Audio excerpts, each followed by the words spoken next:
একদিন এক গাধার সাথে বাঘের দেখা হলো।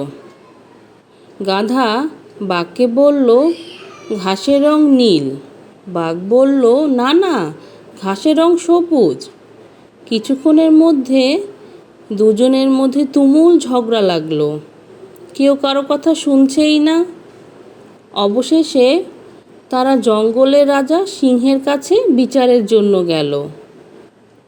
রাজদরবারে সিংহের কাছে পৌঁছানোর আগেই গাধা বলতে শুরু করলো, মহারাজা মহারাজা, আপনিই বলুন, ঘাসের রং নীল কি না? সিংহ তখন বলল, হ্যাঁ, ঘাসের রং নীল।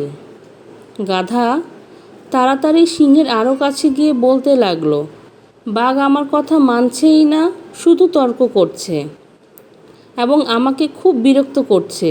ওকে আপনি শাস্তি দিন মহারাজা। সিংহ তখন ঘোষণা করল, বাঘকে 5 বছর কোনো কথা বলতে পারবে না, এটাই তার শাস্তি।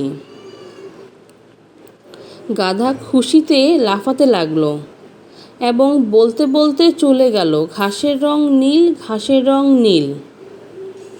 বাঘ শাস্তি মেনে নিল, কিন্তু সিংহকে জিজ্ঞাসা করল, মহারাজা, ঘাসের রং তো সবুজ।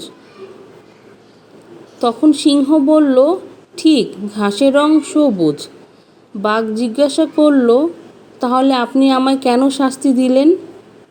সিংহ বলল, তবে শোনো, তোমাকে শাস্তি দেওয়ার সাথে ঘাসের রং সবুজ বা নীল এটার কোনো সম্পর্ক নেই।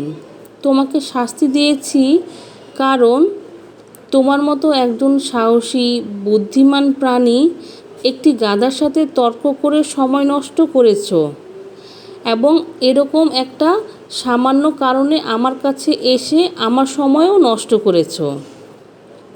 গল্পের নীতিকথা, মূর্খের সাথে কখনো তর্কে যেও না।